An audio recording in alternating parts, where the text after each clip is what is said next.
My name is Father Joshua Caswell, and I'm a pastor here at St. John Cantius Church, a church known for its Renaissance and arts and culture, philosophy. I've been here at this church for 17 years, and we're delighted to include a very special guest as part of our ongoing series of speakers. I first came across this evening's speaker when I was asked to bless a very unusual icon of St. Christopher. I questioned the way in which St. Christopher was depicted. I was directed to watch a YouTube video entitled Pentecost for the Zombie Apocalypse. I was assured this would all be explained in the video. I encourage you also to view this video, where I first learned of this evening's speaker.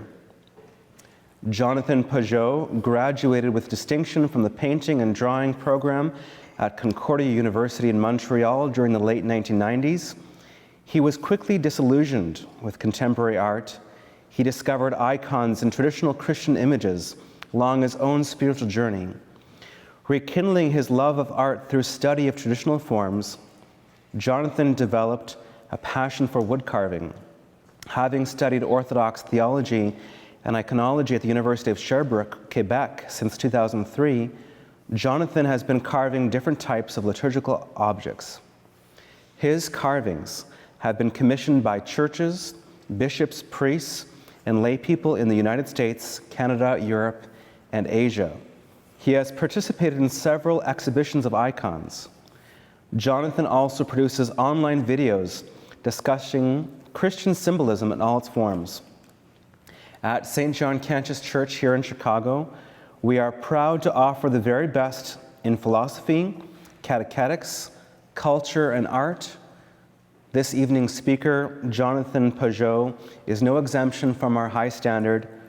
So it is my distinct honor to welcome this evening's speaker, Jonathan Pageau, for his talk on symbolism and Christian art, past, present, and future. And so without further ado, Jonathan Pageau.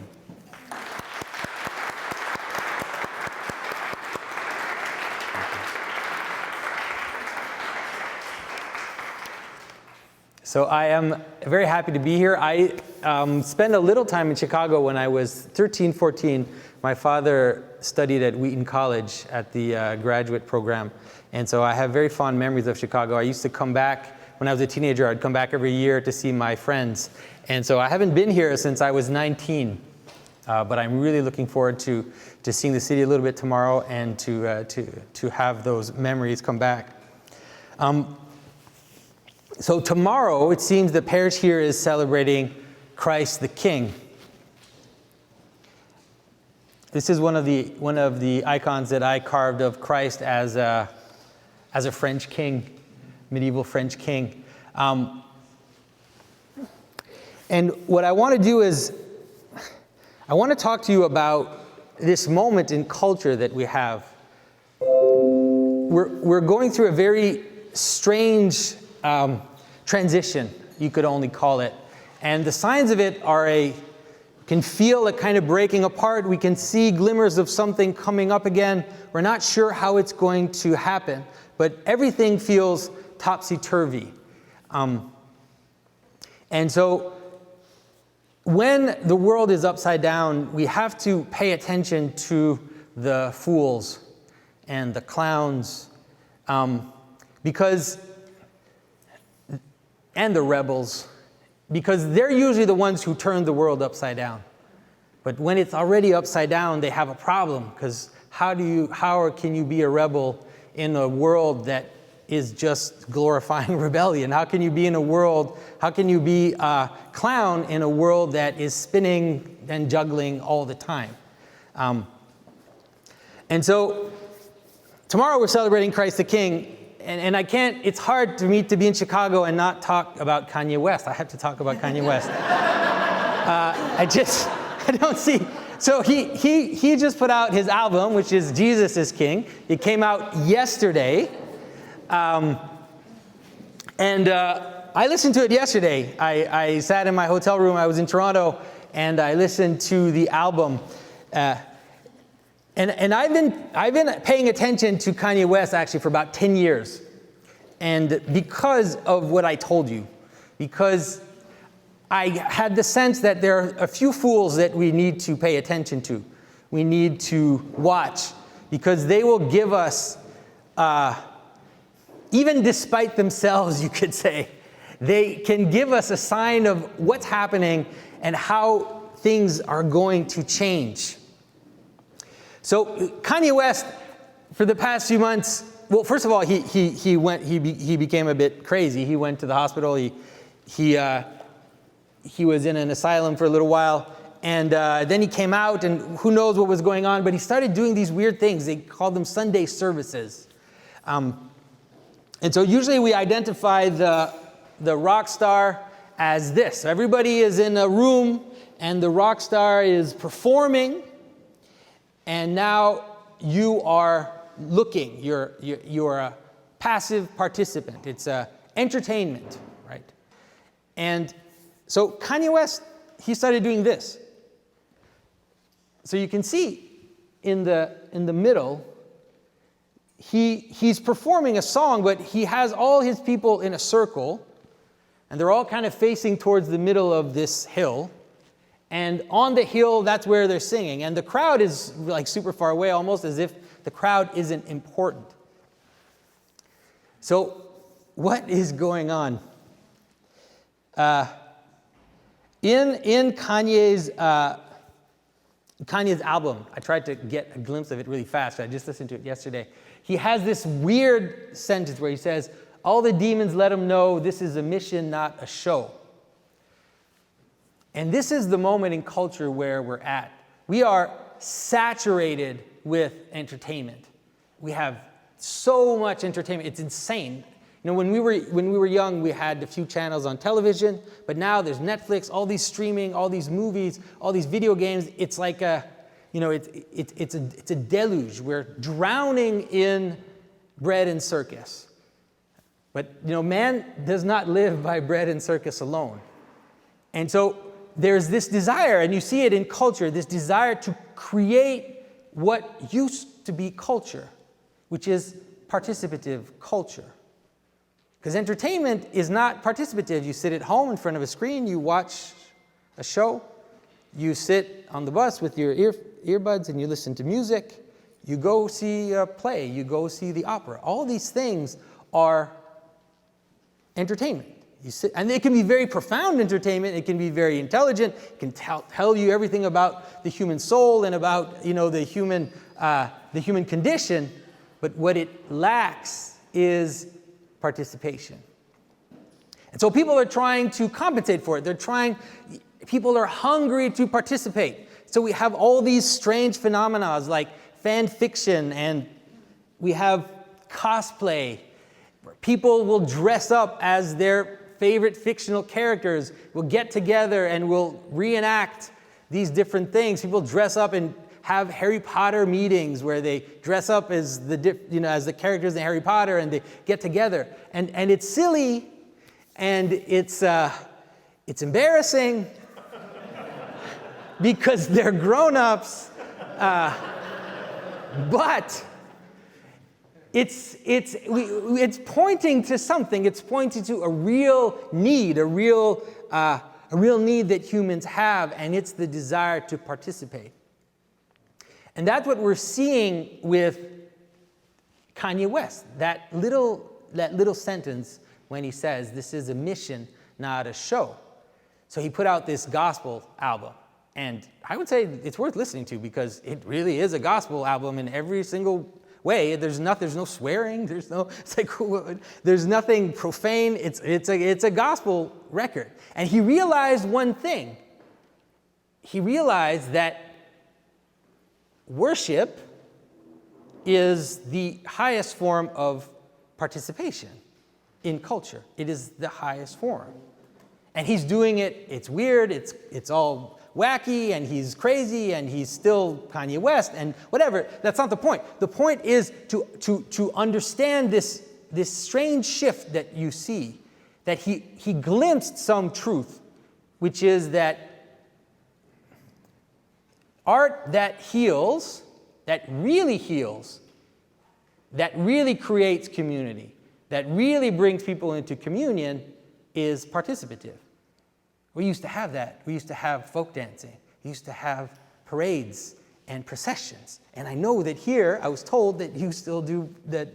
You've done processions, and and when you actually see or you participate in a procession, it's in the modern world especially, it's like it's a glory to behold, because here is this thing that's happening. We're so used to just watching, but here you are, and as you move from one place to the other, as you hold your candle, as you sing together, all of these things are the participative part.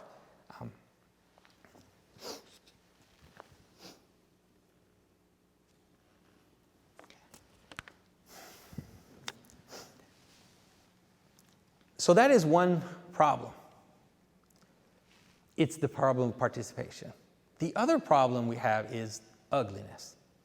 We are surrounded, we are inundated with ugliness. And we are so used to it. It's banal ugliness. It's not shocking ugliness. At least if it was shocking ugliness, at least it would do something. But it's just this banal ugliness where you shut the part of you that perceives beauty, you have to shut it off when you get in your car and you go to the strip mall. You don't. It's like you're putting it to sleep for that moment. But once again, that used to not be the case. Just 100 years ago, people built buildings with attention and love. Even the simplest house, the proportions, the natural proportions of a human person were used to create the proportions of a building. And in America, you still hold on to that a little bit. You still got thumbs and feet. You've still got inches, which is a thumb, and feet, and you've got basic measures. But most of us are all centimeters, and it's all 10, 100, 1,000. It's just this random measure. But before, the measure of our buildings, the measure of everything was, an arm, a hand, a thumb, right? That the human agent.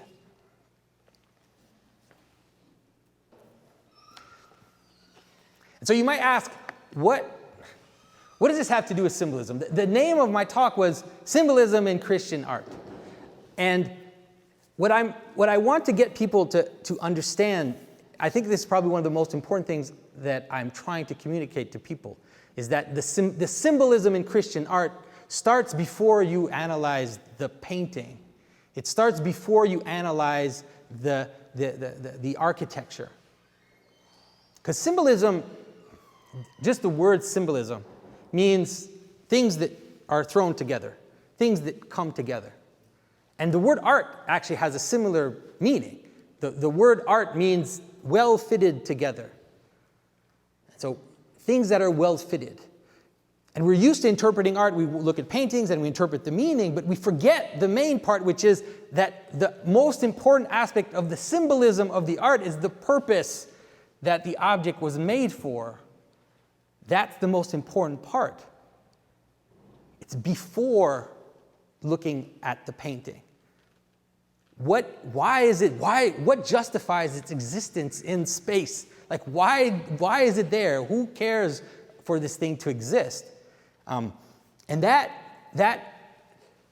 is the first key to understanding why some of us, and there's still few, but it's going to be more, where people like Kanye West have realized that the purpose of his music is way more important than anything you're going to find in the actual song or in the actual message. And he can do it all, like I said, it's still Kanye West music, but he's understood that key fact. And so myself, as an iconographer, as an icon carver, that is the first part of the symbolism of my work. The first aspect which brings everything together is that when I make an image, when I make a carving, I am making it for a reason, for several reasons, for a hierarchy of reasons. Right? The first reason is for the glory of God. That's the first reason. Second reason is I'm making it for someone. I rarely just make icons to make icons. I have someone who writes me, someone who has a real story, someone who has a real life, and they say, oh, my daughter is getting married, or we have a new priest in our parish and I'd like to give him a gift, or my bishop is celebrating so many years and I'd like to, or I have a certain affection for a certain saint and I would really like to have an icon carved by you of that saint. And so I am engaging in the life of that person. I'm making the object to enter into a community. And you can start to see the relationship between symbolism and communion and community. And once you realize that, all the choices that you make are different. They're different than what we're used to think of art. When we think of art as, in the modern world, we have this idea that art should always be surprising, should always be innovative, should always be something which attracts attention to itself. But that's not necessarily the case if you're making something to enter into someone's life or to enter into the life of a church. I want it to integrate into the church. I don't want it to stand out. I want it to call attention to me. Because most of the art that we make, that's what it is, right? The artist and his style, the artist and his trademark is to call attention to himself, to call attention to. And so when I make an image like this, I am hoping that the image will integrate into the community through the language that I use, through the imagery that I engage with, and just through it being received into someone's life, into a church's life. Then after that, then we can go into the image and we can show how it's symbolic. And already it's going to be a little different than maybe what a lot of people, the way they talk about it. This image is called the Virgin of the Sign, or the Platytera. And it is, of course, the Mother of God, who is in an Orans position. She's praying, and she has the Christ child in her chest, in her breast, in her womb, but it's not just her womb, it's her center. So she has Christ in her center, showing himself through her. Then, there are also two angels above, on the left and the right of her. And so, now, remember when I talked about how symbolism brings things together. Now, the first thing this image is doing within the Christian story is that it's bringing things together. It's bringing the Old Testament together with the New Testament. The reason why there are two angels on each side of her is because she's the Ark of the Covenant. Okay? So she has two cherubs next to her because she is, the language is trying to tell us you can bring together, you're connecting things together. You're connecting this whole story about sacred space in the Old Testament, and now we're going to connect it with our reality now, and she becomes the image, the realization of that reality. That's the connection. Now, this image is also used in a context. So I'm from the Orthodox tradition, and in the Orthodox tradition, most of the time in the apse of the church, so in the eastern side of the church, there's a half dome, which is above the sanctuary, which is above where the altar is. And in that space is where we portray this image, where we portray the Mother of God, Platytera, which means the one whose womb is greater than the heavens. That's how we describe her. And so in this space, we have that. And then in the dome of the church, the dome on the top of the church, we have an image of Christ as the ruler of all. Okay? So this image, now, what does she become an image of? She was show her that she's the ark, but now she's also the church. She is showing us what the church is supposed to be, because that's exactly what the church is. The church is the place, the body, out of which Christ shows himself to the world. Right? And you see many early church fathers that talk about how Mary is an image of the church. And then physically in the church, that's where she is. She's right there at the junction between the bottom of the lower part of the church, which is earth, and the dome above the church, which is heaven. She's right there at the place where those two meet, and she's that connection. She's the place out of which the Logos is showing himself. And notice again what's on the left, on her left and on her right, two angels. Again, okay? And so it's also telling us, again, don't forget, it's also connecting you to that Old Testament. Now, so there's a historical or a time connection, trying to connect time together, the old and the new together. There's a communal aspect, which is trying to show you that the communion of the saints, when you gather together in the name of Christ, you are becoming, hopefully, you are becoming the communal version of this image. Okay? But it doesn't stop there. It doesn't stop there, because let me read you a quote by St. Gregory of Nyssa. St. Gregory of Nyssa says, what happened in the stainless Mary, when the fullness of the Godhead which was in Christ shone out through her, that happens in every soul that leads by rule the virgin life. And so that image is also an image of us, individually. The ideal, not many of us are there, and I'm not there. Let's say a saint. How about that?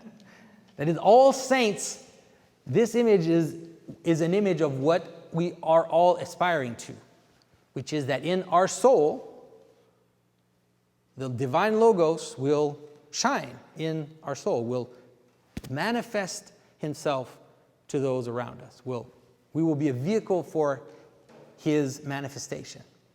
And so the symbolism, once again, is not just in describing what's in the image, but it's understanding that the symbolism is the connecting of the individual with the communal, with the history, and then ultimately, it's also an image of everything. This image is an image of everything. It's an image of every single of when St. Paul talks about the glory of God hidden in creation. The idea, St. Justin Martyr talks about the logos spermaticos, that is, this hidden logos, the hidden seeds of God which are hidden in all creation. All phenomena that is created by God can be a place of epiphany, a place where we see Christ shine through the phenomena. And we've all had experiences like that. Everybody's had little glimpses, I hope, at least little glimpses, little moments when you watch a sunset, or you encounter someone who is filled with love, or when when you have a small moment where things seem to fit together, and the world outside and the world inside seems to coincide. We've all kind of had those little moments, and that image becomes an image of all of creation. And so that is the symbolism that, let's say, attracted me to becoming an icon carver. And like I said, and that's, to me, the most important part is to understand that as Christians, as traditional Christians, we hold this participative possibility, and we have it to offer to a world that is so hungry for participation. If you are willing to dress up as the Incredible Hulk and you are 35, it means that you have a desire to participate in the world. But this connection, these connections, this relationship between the individual, the communal, the cosmic, all of these connections, that's something that Marvel Comics does not offer, and will always leave the person wanting for more, because it doesn't offer. It has a little bit. There's something in superhero comics or in Harry Potter and all these fictional things. There's something, a little glimpse of something which is enough for people to attach themselves to. I'm not saying it's all trash. There are little glimmers, there are little specks of light in there, but it doesn't offer this grand narrative which pulls everything together. And so that is what we need. I think that is also, at this moment in time, what we need to recover. We have to be very careful, especially as people who are somewhat interested in tradition or interested in traditional ideas. We have to be careful not to enter into this through nostalgia. That is very dangerous, because we don't want to just the past for the past. That's silly. The past itself has no value. The past only has value to the extent that it is giving to us a language, is giving to us the possibility of participating in something which is powerful and which is real and which is true. And that's what we care about. That's what we want. So we have to be careful. And I think that the popularity of icons today, I think it's intuitively that. People have this sense that there's something in this ancient language that is true and that is avoiding some of the pitfalls that we see in a lot of modern religious art. We're kind of waking up, I think, not everywhere, but I think that we're coming here, at least I know there are some people who are waking up after the binge of the 1950s, 1960s, 1970s. Well, first of all, I'm going to go over this, like this stuff. Yeah. We've all seen it. You know, we've all had to endure it. In Quebec, there's a church. Yeah. And yeah, you know, you can imagine when they built it, it's like, oh, this great innovative thing. It's so powerful and it's so innovative, and it comes together, and it's a flame, and it's whatever. But right away, people said, hey, that looks like a handbag. And until now, it is known as the Handbag Church. You look it up. You can go on Wikipedia, l'Église Sacoche in Quebec, the Handbag Church. And so I think we are waking up from that. And in terms of participation, this is what we're used to thinking when we think of art, right? We're used to think of these objects that are ripped out of their context, that are put up very beautifully and elegantly on pedestals in these large white walls. That's how we think that that's art. And so we have these people who make art. They dream of putting their works of art in galleries where people can go and have these big white walls with just these paintings, next to each other. But that is not the way that art is meant, at least traditional art is meant to be experienced. That's not the reality. This is how traditional art is meant to be experienced. And so this is an Orthodox church, a modern Orthodox church in Charleston, South Carolina. And everything in there is new. Everything in there was made by, made in North America, made by Americans, designed by Americans. And it's also it doesn't look old. That's something also that it's very difficult. You can see it when you see artists, the problem of nostalgia, when they make things that look old. Why would you make things that look old? There's no reason. They make things that look new but have a breath of life in them. So here to me, this is symbolism, symbolic art in its coming together. So this is a project that I participated in. I made the carving, and it's a shrine for the Holy Russian family, the royal family that were martyred. And so several people worked on this together. I made the carving, someone else made the box, someone else painted the icon, someone else built the thing, and then it comes together in this powerful experience of someone who comes to venerate, to engage with saints. Right? So it's a communal art.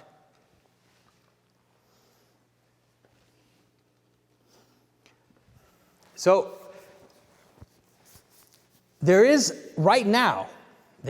something happening. It's not yet completely here. There are some glimmers of it here. There's a few people, and I think it's going to grow. But if you look at what's happening in Eastern Europe, there is a true awakening of liturgical art.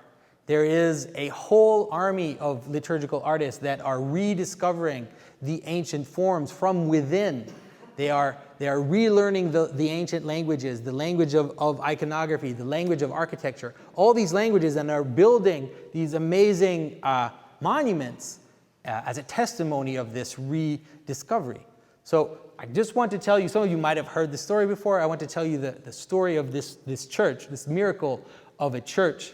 It's one of the biggest churches in Russia, the Church of the Protection of the Mother of God in Yasenevo. And the church, it's massive, and it's covered in mosaics. It's one of the most covered churches in the world. And you can see that, for those who know a little bit of art history, that it doesn't try to, it's not trying to innovate, it's trying to link itself in a tradition. You can, if you know that the Christ in the apse is connected to a famous image of Christ, which is in Sicily. And the style that they kind of chose to connect to was this Sicilian Norman style that they did. But this whole church is covered. And the floors are all marble, and chandeliers.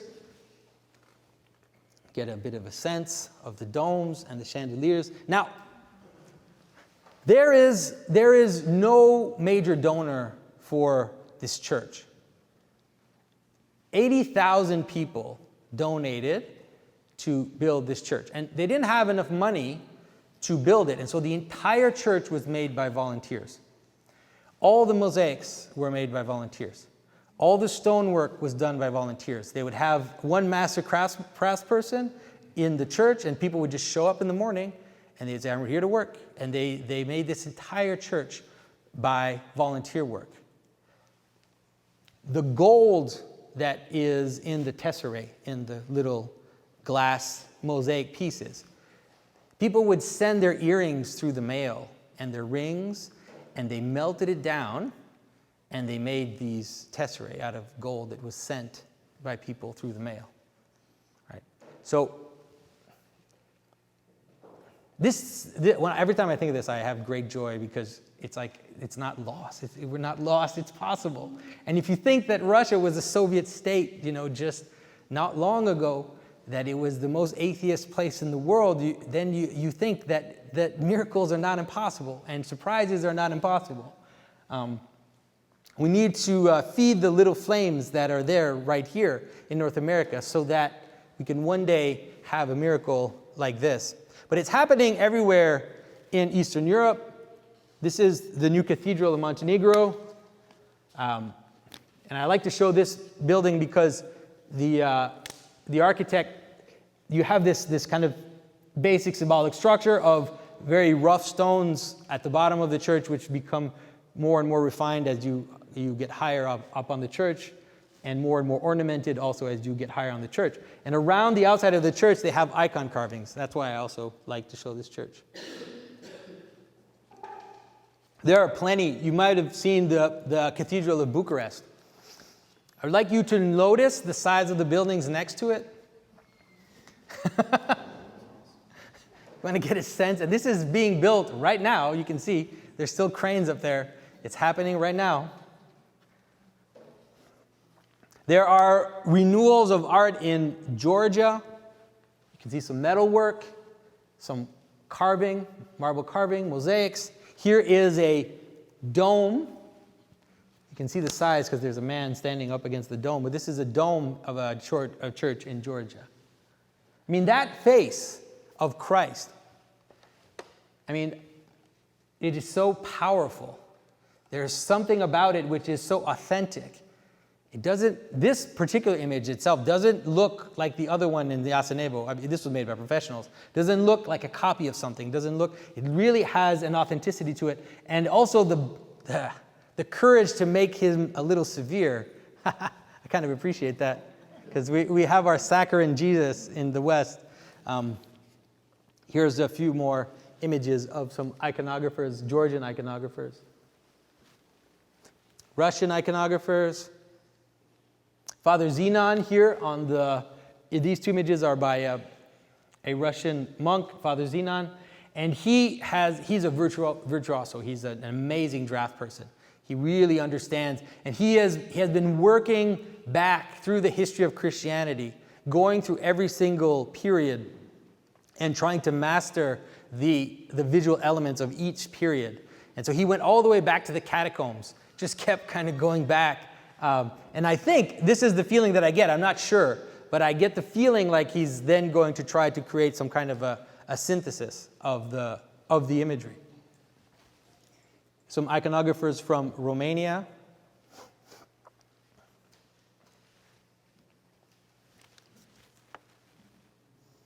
And there are some iconographers that are also, they are experimenting, or they're tasting a little bit of modern art theory. So they're trying to see, is it possible to also integrate some of modern, let's say the best part of what modern art gave us, and still have an image which is participative, which is traditional. And so there's a big debate in the world of iconography. There's a huge debate about how much, how little, and it's like this raging debate, but it's a fruitful debate because it's something that we have to ask. If we don't want to be nostalgic, we have to try to see what is it, is there something that we can take from each period to create this new art that is happening. One of the disadvantages of our world right now is this overload of imagery. We are inundated, by, you go on Google Images, you type something, and then just loads. No hierarchy, you don't know, like it could be anything. You could write an image for an icon, you could have an icon of Christ, and then you could have a little icon for your desktop, and it's like it's all crazy. And so there's a kind of discombobulation, there's a kind of fragmentation which comes with that problem of this overload of imagery. No artist in the past had access to every image of Christian art that was made from the beginning until today. Of course not. They were living in a town, they had someone who taught them how to paint, and then they would paint in the style and continuing the style of what they received. But now we're in this strange moment where we have access to the entire panoply of Christian art. And so what it can do is it can create a kind of chaos. And you see it sometimes, especially in Orthodox churches, you see it all the time, because people have reproductions also.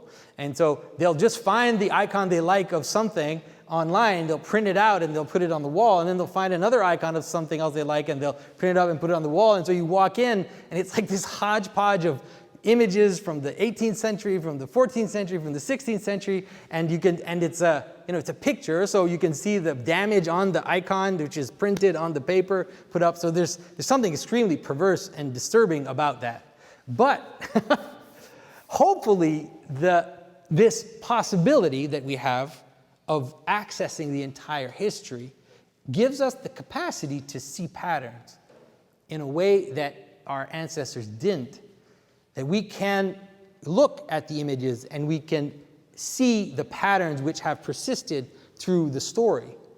And so through that, the hope, at least my hope, is to distill the pattern, to be able to create what I would call a synthetic art rather than a fragmented art, or rather than a nostalgic art. I can't know if I'm succeeding. I'll let you judge. I'll show you some of my work later. I just want to show you some of the work being done in America.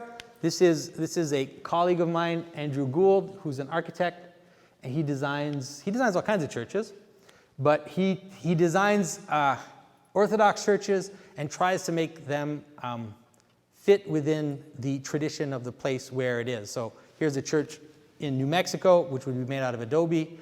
So completely respecting the traditional form of a cross, a square cross with a dome, but also trying to integrate local traditions in there as well.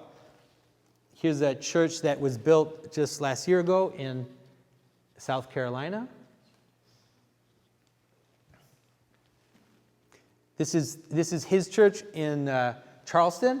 The church that I showed you before, where you could see the iconostast and the people inside white. So this is the church. And it's all real materials, and it's all done in a spirit of reverence for the past, but not a copying of the past. It's hard to find that balance. But if you want to create something which is alive, you have to know the language and then speak after you've learned it. And it's good to copy, at least, especially at the beginning, it's good to copy. But at some point, it has to enter into you.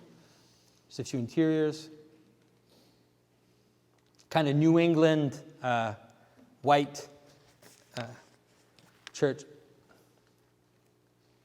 So these are some of my work. You can see some pictorial crosses for priests and bishops.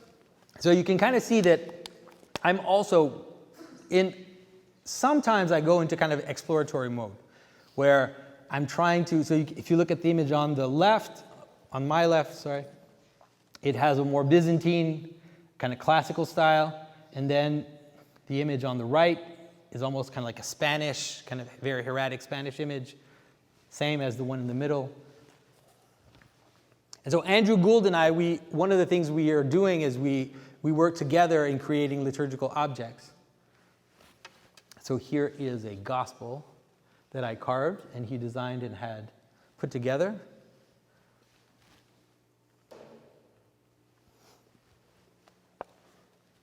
And so this is in the idea of what I was telling you about. This is a kind of an innovation in the sense that we're doing what's called opus sectile, which is we're cutting out all the colors you see in the image are all stones. So there's no paint. It's all semi-precious stones which are inserted into the different images with gilding and metallic backgrounds. But at the same time, adding stone carving and everything. So the idea in a work like this, for me, is to create something which is actually completely new, which has never existed. But when you look at it, you think, this should have existed. Like I can imagine that it could have existed in the year 1200. You don't know. But it didn't. There's nothing comparable to it in the history of Christianity.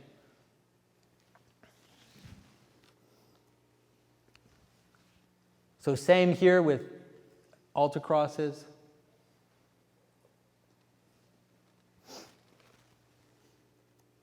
And you can see in the icons themselves, one of the things that trying to do is, if you look at the way the water is carved, that doesn't look like a medieval carving of water. But the figures look very traditional, iconic. They look like something which could have existed in the 12th century, but the water is kind of chaotic. And so that was the idea that the thing that I wanted to do is like, where can I put the Baroque into my work? Like, where can I put something which is irregular? Because it's part of the world. And so the idea of doing it inside the water, using a type of visual imagery which is kind of chaotic and kind of messy, but using it to represent the water in which, Jonah was thrown, or the water in which St. Peter sank.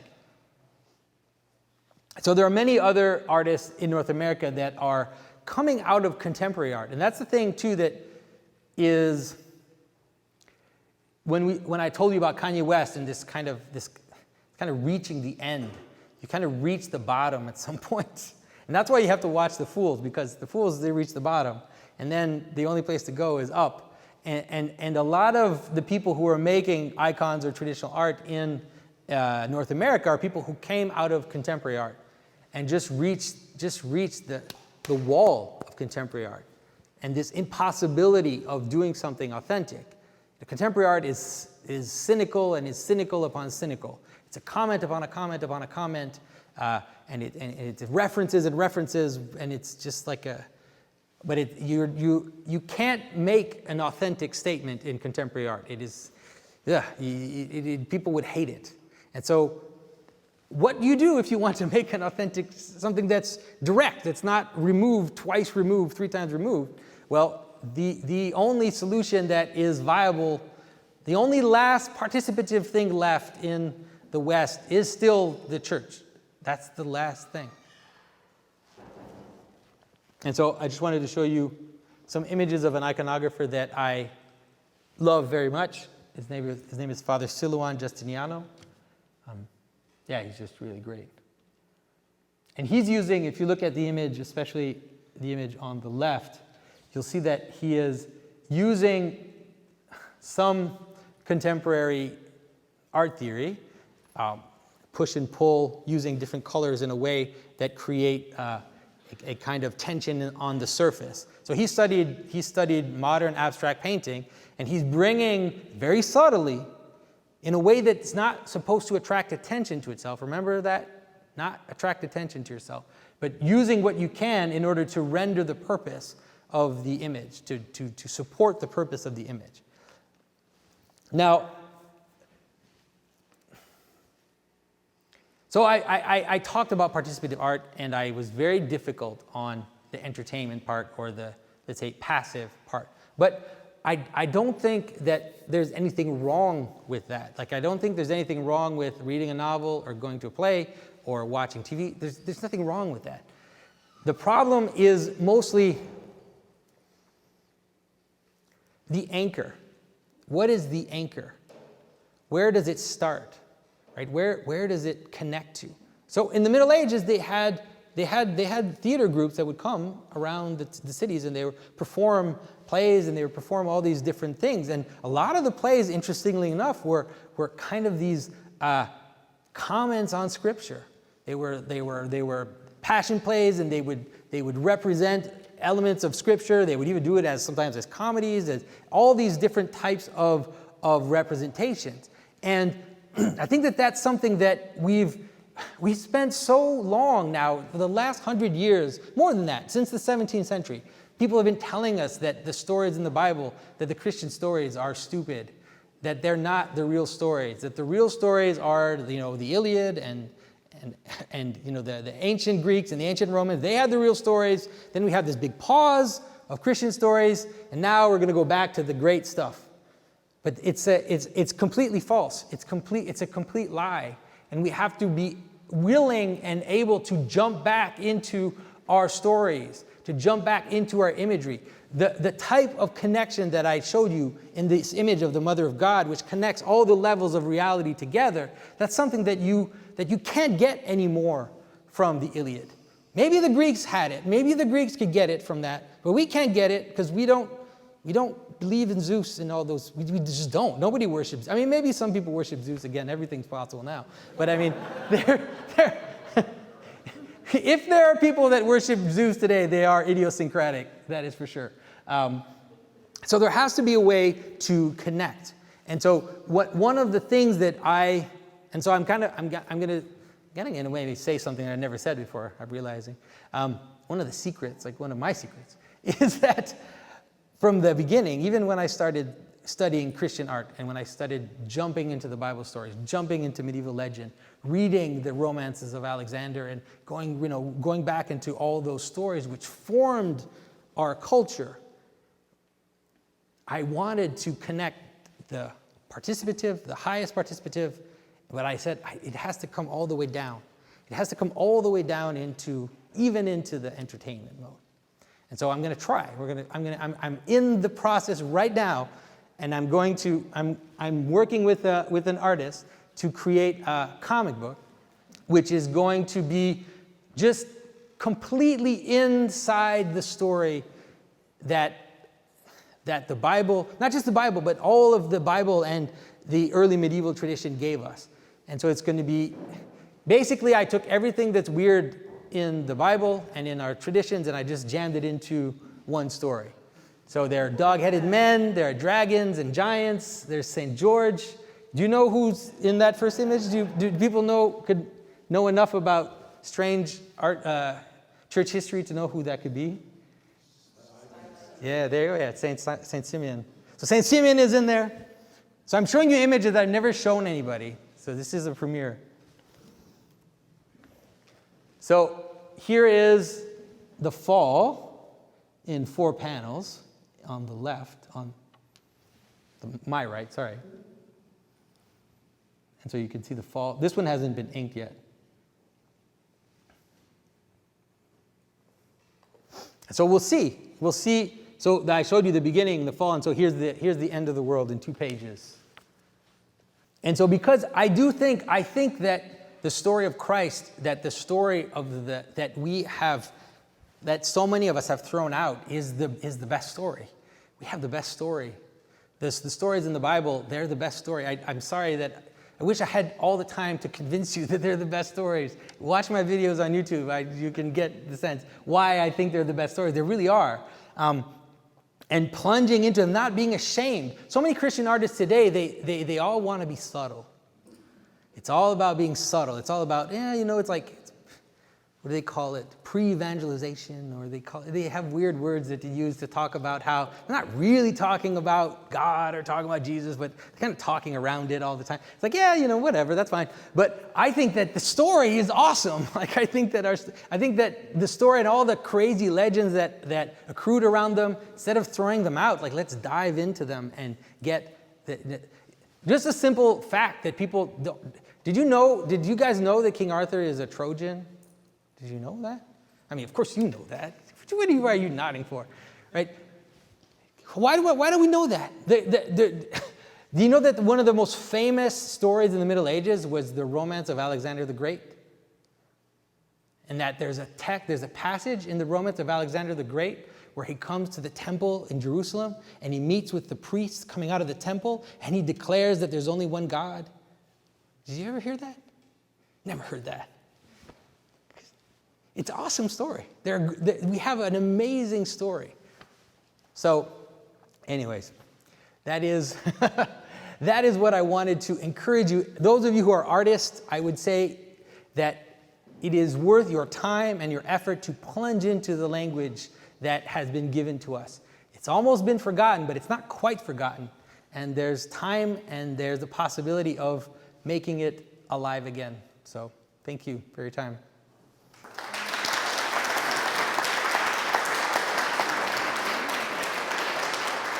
Thank you. Thank you for your boldness, your lack of subtlety.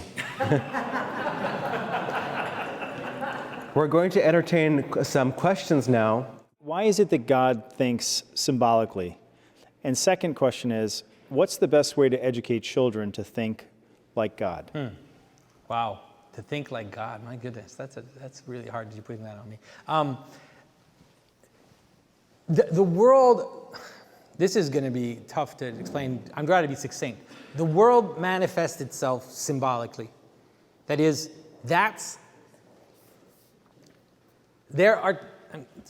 anybody who's watched my videos have heard this a million times. There are too many things in the world. There are too many. There's a million details in everything. This microphone has a million details. So the question is, how is it that I can know that it's a microphone? Like, why do I know that anything is one? Because it's made of parts. Everything is made of parts. How do I know that this microphone is one thing? Or how do I know that this room is one thing? Or that this church is one thing? How do I know that the United States of America is one thing? Right? That is symbolism. That is the capacity to see a pattern of things coming together. That's how the world exists. So imagine it this way. God takes the dust of the earth, gathers it together, and he blows heaven, puts a bit of heaven, blows his spirit into that accumulation of dust. That's everything. It's not just man. That's how everything exists. Everything is dust. Everything is a million particles. But there's a logos, there's a spiritual essence which makes it hold together, which makes you able to interact with it as one.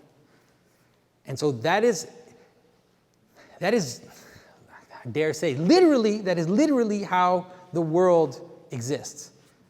Without it, it's just subquantum, whatever, particles, subquantum field, whatever. I don't know what the scientists use now, but it's chaos. It's tohu bohu, like in the beginning of Scripture. It's still there. You know that thing at the beginning when God says the earth was empty and void. It's still there, that empty and void. It's underneath all the places where God said, "Let there be," and then the earth produced. Right? That's how things exist. So symbolism, or this kind of symbolic process or symbolic way that I'm talking about, is explaining how you're able to see through a pattern that something is one. And so it has to do with logos. And ultimately behind that, if you're able to perceive it, if you're able to engage it, you are ultimately approaching. It's an anagogic process. You are approaching God. It's the hidden mystery. It's the hidden spark. It's that hidden thing which is behind the phenomena. And so why is it that God thinks that way? It's like that's how God created the world. And how can you help kids to think that way? I think storytelling, to me, that has been one of the best ways that with my kids, is just tells a lot of stories. One of the things I've done with my son, and I've seen it now bear fruit now, is that I would tell stories, just stories and stories. And there's not just Bible stories, just all the old stories. It's fine with me. It's like fairy tales, ancient myths, all that. Tell them the story. And then at some point I would start to ask them, Did you notice that thing, that pattern that you saw? Did you see it in that other story? Did you notice that it's the same pattern? Like, did you notice that, when Gilgamesh meets Utnapishtim, that he's the guy who survived the flood, that the gods destroyed the world and they survived the flood? Did you notice that? Did you notice, again, in the story of Gilgamesh, that a snake took away immortality from Gilgamesh when the snake ate the fruit? It's not exactly the same as the story in Genesis, but it's pretty close. There's a lot of things that help you to see the pattern. And so it's like showing how the patterns come together in the different stories. To me, that now my son himself says, "Hey, Dad, did you notice that?" Like he's the one saying, I noticed that. So that's one of the ways. You began your presentation with a few remarks about Kanye West, and you spoke on a couple occasions on the principle of not drawing attention to oneself through your work. So I've followed Kanye for more than a minute, and so with the most recent evolution of his work and the highly publicized conversion of him and his family to Eastern Orthodoxy. I'm just curious of your thoughts as to the degree of sincerity in his work versus in his past canon, where it might have been seen as more self-glorifying. No, I can't. I don't know what his sincerity is. I don't know. I'm not God. God will judge him.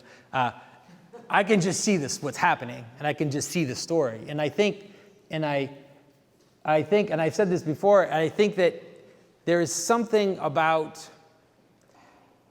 of King David in Kanye. I'm not saying he's King David, but there's something of King David in Kanye.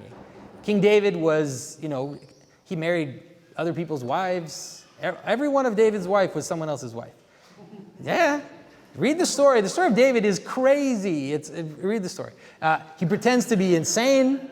He pretends to align with the enemy. He dances naked in front of the ark, and he's an entertainer. He plays music to calm Saul's nerves. So David is an entertainer, and then he's the one who brings the Ark of the Covenant to Jerusalem. And so that's why I'm saying it's, and I don't know if Kanye is sincere, but I can just see what's happening. And I can identify that there are some patterns that are following similar patterns, that he married a whore and that he's like, he's a weird entertainer and like, well, not a literal, I don't know, like he married, sorry. There are stories in the Bible about marrying a whore. It's part of the story. There are prophets who literally God tells them to marry a prostitute. And it means something. It's not meaningless. I don't know for his intentions. I can't judge that, but I can just notice the story happening. So, I mean, whether it's sincere or not, I don't know. But I know for sure it's going to cause waves. That's for sure. Yeah, I would say it's worth listening to that album. There's some interesting things he says in there. Well, first of all, thank you for your presentation. You speak, and your art is in the beautiful tradition of orthodoxy, where you can see the continuation through the centuries. Orthodoxy never had a Vatican II, where basically everything was destroyed. And we've had 50 years of children growing up in churches that look like 7-Elevens, where there is no storytelling on the walls and there's no iconography. And there really still is no support in the hierarchical church for this kind of, I hate to use the word restoration, but reclamation of very important images that told these stories. And what, as American Western Roman Catholics, what do we do? Yeah. The great thing is that the stories are still there and the language is still there. You know, the language of Christian art, which was developed, especially, I keep telling people, if you had gone into a church in the year 1000 in France or in Syria, you probably could have figured out who was who in the imagery. There was a really surprising coherence in the language which was developed. That language is still there. And so I think that it's up to us to dive into it.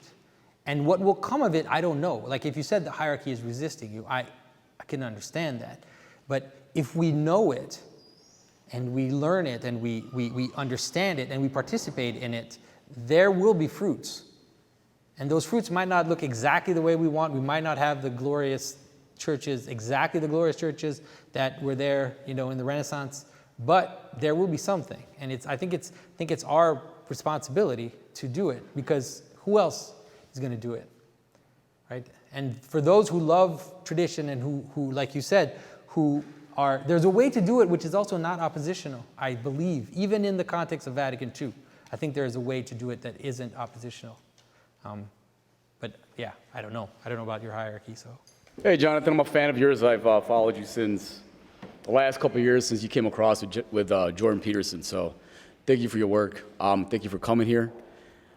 Quick question. So I got two things. One is, given the current tensions in our culture, the aesthetics, the philosophy, the politics, religious and otherwise, it seems like we've lost our sense of beauty in art.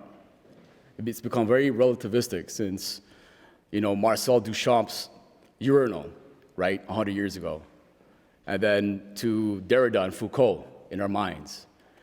And then now, we've seen kind of the offspring of these things that have bastardized the beauty. It's become relativistic. We see things as personal and subjective. We no longer have that superordinate principle, right, as a Western culture, let's say. And so how do you find the balance between what you said, between the nostalgia versus versus modernism and the idea of utilitarianism, right? Because all those come into play, and there's something in the middle there that we're missing. We play with art and the sense of beauty for a millennia, from the Renaissance and everything else, and then now we've lost it as a culture, right, as a mainstream culture. And so going back to nostalgia seems problematic. How do we get back to what we need to be and what we've lost? How do we find the balance? I think that love, sorry to use that word, but that's it. Like there's no other word to use besides love. That's the way you find the balance. And I don't mean love in the sense of accepting everything and just being nice to everybody. That's not love, but true love in the sense of desiring to be in communion with people and desiring to engage authentically with those around you, even your enemies, ideally. I think that's the way that we prevent the pendulum from swinging too far. And I can see it because I see the far right stuff. I see it come up. Like if you're online, you see it. And that's what's missing. That's what's missing is love. Because the traditional Christianity was hierarchical and it had its problems and sometimes it went awry, but the principle, at least ideally, was still love. And the idea that those above need to care for those below and those below serve those above, that was the main idea. But in the new far right stuff, you don't see that at all. It's just fire. So, how do you prepare before making an icon, like spiritually? that question. Well, so there are, it is being said that people pray and fast and do all this stuff. I don't. Like, let me be honest. Like, what I mean is I have a prayer life, and I try to do my daily prayers, and I pray with my family, and I go to church, and I go to confession, and I do that. But unless you're a monk, you can't fast before every icon. I carve every day. I make icons. I make 2 icons a week, or an icon every. It's like I'm not going to do that, and I don't think that it's traditional. I think that it's actually a rather new thing that happened. This idea. But if those who can do it, I would say, glory to God, and I hope that it will help them. But it's a surprising thing when you do it professionally. You're doing it every day, and so you have to be honest with yourself. There's some days which you are not at all spiritually minded. I just had a fight with my wife. I don't know, I just got a ticket, or some idiot on Facebook said something that gets me really riled up. Who knows, like whatever. There are things, and then you go in and you do what you can, and you still have to work because you have to pay the bills and you have your commissions and you do it. But the great thing is that it seems that the grace of God is sometimes acting despite me. And I've had the weird surprise of people who look at one icon and say, wow, that icon really speaks to me. There's something about it that is really authentic and everything. And I'm thinking, my goodness, if you knew what I was going through when I made that, like you wouldn't say it. But it's hopefully, like I said, hopefully God's grace. But I try to go to confession and to go to church and to pray, but nothing particularly special apart from that. What are the various media that you carve, and why do you choose those media over other media? So I carve wood and stone. Those are the traditional mediums for carving. The reason why I carve the stone particularly is because I lived in Kenya and I met these Kenyan carvers who were carving this beautiful creamy kind of white stone, and I just fell in love with the stone. So I asked the carvers to teach me how to carve it, and it was so dense that it could hold, because I always wanted to carve ivory, and you can't carve ivory. Well, not legally anyways. You could, if you wanted to be a criminal. But so I thought, when I saw this stone, I thought this is going to be my ivory. And it's been great. I love carving that stone. Yeah, I really do. We've been talking a lot about this idea of participation, which is ultimately like participation in the body of Christ. Different forms of activity, artistic activity, the liturgy. And, the same way that tiles in a mosaic each are participating in a literal image of Christ. And that kind of made me think about, mass rallies in North Korea where everyone's adulating Kim Jong-un as kind of like a negative image of that, like participating in the body of Antichrist. And that can take, subtler forms than just like a dictatorial mass rally. Like we might be doing that in other ways in terms of, No, but rock concerts are exactly that. They're this, they're that. People come together and they buy merch. There are different devotions that people do. They buy merch and they put their hands up and they light a light or whatever they do, and but it's that is a desire to participate in a common experience in a body to a certain extent. And how can we tell when we're participating in the body of Christ and when we might be participating in like the body of Antichrist, so to speak? Yeah, I would say love. Yeah, I think that's, Sorry, I don't know what to say. that's what I thought you'd say. Right, that's what you thought I'd say. But I mean, let's just look at it. Let's say a rock concert, and I'm not saying I don't think there's anything wrong with going to a rock concert necessarily. There could be, but it depends on you. But for sure, it's appealing to lower hierarchies in yourself, right? It's appealing. It's definitely appealing to the more passionate, desiring side of you. Whereas if you go to church and you participate in the liturgy, there's a kind of coherence and a kind of coming together, which appears in the very form of what is happening, right? And there's a balance. See, that's what you don't get in the Kim Jong-un worship, is that if you go to church and go to liturgy, there's this balance where you worship and then something comes down, the communion comes to you, and you participate. And so it's not just this kind of, here's the God King and everybody just worships. There is a call and a response, and it's the lover's call and response that we find in Song of Songs and all of that, where we are hopefully engaging with God and becoming the bride of Christ. I am a professor of painting and drawing at a contemporary art school, and I am also working on my first commission of sacred art. And I want to find out how sincere you are in your claim that there's no potential for authenticity in contemporary art. You had previously mentioned in these various ways that we seek participation, that there's glimmers, right? But that it's not the fullness. I passionately believe in real beauty, real authenticity in many contemporary artists who are engaging directly with the tradition of modernism.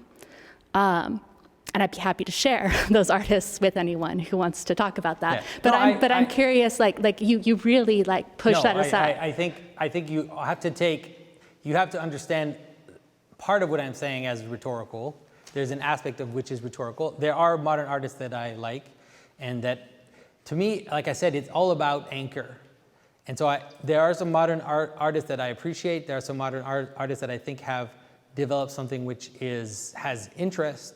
But ultimately, I think that it is the very desire of the personal brand is something which ultimately leads to fragmentation. And I think that ends up being inevitable. So if you mean authenticity in the sense that people who are doing it are sincere, I totally agree. I think people who are doing it are sincere. And like I said, I have good friends who are gallery artists, and I like their work. But I think if you pull back and you look at the effect that modernism and that postmodernism has had on our culture, we see a fragmentation. And I don't at all see how modern art is gathering the pieces. I don't see how it's bringing together. And if there's one artist, for example, when I was younger, I was a big fan of Anselm Kiefer. And I felt that Kiefer was trying. He was really trying to pick up the pieces and was trying to create something which acknowledged the burnt and the destructive aspect of the modern world, but was trying to create some kind of way of bridging that. But I feel like his limit was in the gallery. The gallery ended up being his limit, because the space of his work was already framed in the market. That's him. That's it. And so speculation, all of that, you can't remove that from his work. It's part of it. But I like I said, there are some artists that when I see, I still can enjoy their work. we think in patterns, we understand in patterns. How do we discern false patterns? And I'm thinking a lot of the way in which you've done such a beautiful job in your videos talking through the superhero movies. And there's diabolic patterns as well as divine patterns. And I wonder if you could talk a little bit more about actually your question, how do we know when we're participating in the divine desire for connection and the collapsing together of the symbols, and when we are in fact being drawn away? For example, in the way you talked about the gallery artists who want to make illusions and illusions and illusions and illusions, which is a sort of symbolic practice gone in the wrong direction. And so this is, in the Middle Ages, we worried about the discernment of spirits. Can you discern symbol for us? Is there a discernment of symbol?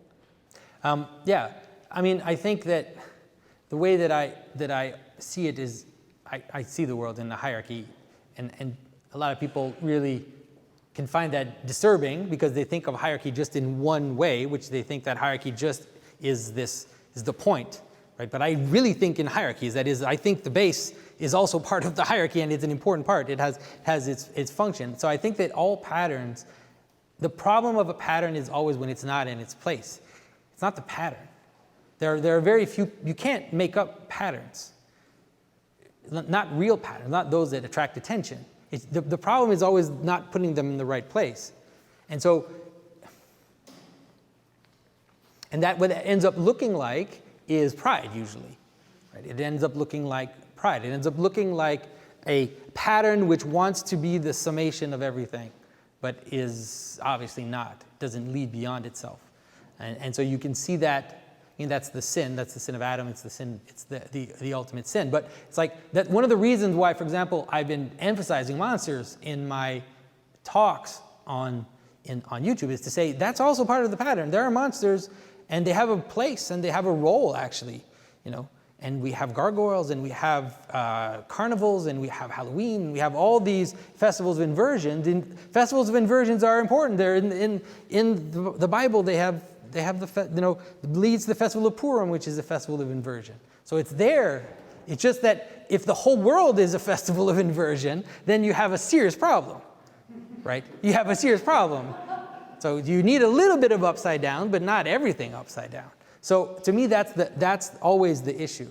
And one of the big efforts that I've been making is to always try to show how everything has a place. We just have to be able to discern what place. Does that make sense? Yeah. You've talked about how Christian films are corny and bad. How do we fix that? How do you fix the Christian story?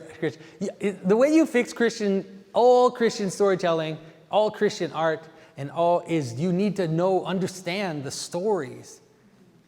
People don't understand them. People they don't dive into one of the problems we've had in terms of modernism. One of the modern monsters has been this literalism, where people just think the story is just saying what it is at this level, and that's all that matters. And if you actually try to see something deeper, you're denying the first level. And so it's like that is horrible. So it means that people know the Bible stories, but they don't understand them. They don't understand them profoundly like St. Gregory of Nyssa understood them, or St. Ephraim the Syrian understood them. And so they end up making movies which are extremely superficial, especially like the kind of, you know which movies I'm talking about.